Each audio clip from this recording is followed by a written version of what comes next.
Journée de deuil national en hommage aux victimes à Mayotte, Chérif. Oui, c'était hier Mayotte, donc touché par l'ouragan Chico. Et hier, le gouvernement français, comme l'avait promis son président Emmanuel Macron, a donc observé une journée de deuil national à la mémoire des victimes de ce cyclone. Nous avons la réaction d'un compatriote qui est déjà sur l'île. Il s'agit du professeur Khadim Rassoul Thiam qui enseigne là-bas. Nous l'écoutons, nous l'avons joint également. Nous sommes en détresse dans l'île de Mayotte où je servais depuis 16 mois venant des îles d'Amérique. Dieu a fait que nous sommes confrontés au cyclone Chido du moins. Je suis très ému et nous avons entre 30 000 et 60 000 morts. Dans tous les hôpitaux, tous les malades qui étaient débranchés, il n'y en a pas un seul rescapé. Nous sommes une communauté de 400 000 Sénégalais en détresse, mais quand même la solidarité est là. On n'a pas encore recensé un seul Sénégalais décédé. Mais on n'a pas vu tous les Sénégalais parce que l'île s'est effondrée à 90%. Donc je lance un appel au président Bassirou Diomaye Diakhar Faye et au son premier ministre Ousmane Sonko en rappelant tout simplement le discours de Gambie. Le premier ministre lui disait qu'il ne va jamais abandonner les Sénégalais qui vivent à l'étranger en cas de problème. Et c'est notre cas. Notre cher père, ici le professeur Serigne Khadim Rassoul Thiam, professeur de classe exceptionnelle. Donc je vous décris la situation comme telle est. Nous vivons dans une situation dramatique, très grave. Depuis une dizaine de jours, plus d'eau, plus d'électricité. Nous vivons dans des conditions dramatiques et des risques d'épidémie. Et si nous rentrons au Sénégal avec ces maladies-là, ce serait encore terrible.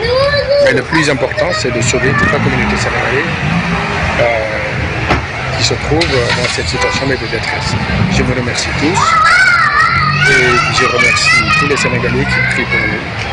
Et je demande à tous les Sénégalais de la diaspora de faire un geste de solidarité. Je vous remercie.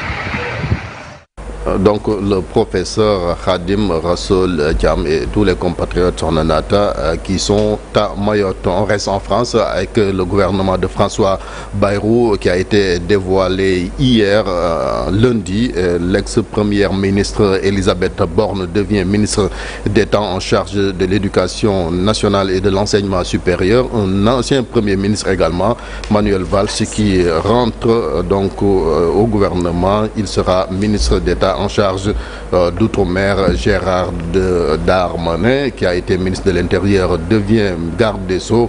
Ministre de la Justice, Jean-Noël Barrot, reste ministre des Affaires étrangères. Sébastien Lecornu, lui, confirmé aux armées. Et Bruno Retailleau, ministre de l'Intérieur. Donc ce remaniement qui est intervenu hier avec la nomination du Premier ministre François Bayrou.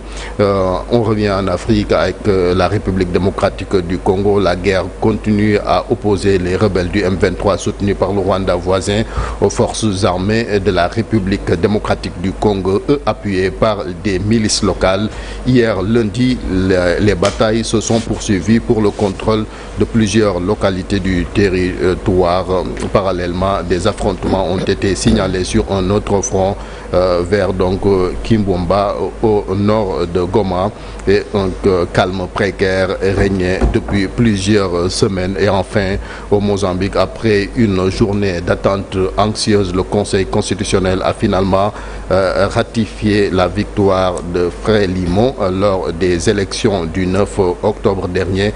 Daniel Chapo, le candidat du parti au pouvoir depuis l'indépendance en 1975, a été déclaré vainqueur avec plus de 65% des voix latentes.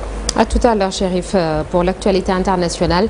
Pour la version Wolof, la deuxième édition du Forum économique pour le commerce, l'investissement et la culture Gambie-Sénégal s'est tenue à Banjul les 18 et 19 décembre dernier en présence du Premier ministre du Sénégal, Ousmane Sonko. Alors, en marge de ce forum, le ministre gambien des Affaires étrangères, Mamadou Tangara, s'est entretenu avec Abdoulaye Cissé. C'est le sujet de la chronique de ce matin. Et puis notre invité, Ce mardi, Sébastien Léon Yannick Djedjou, gérant de l'entreprise Le Roi Cochon, va parler du marché du cochon en cette veille de Noël. En attendant, la revue de presse.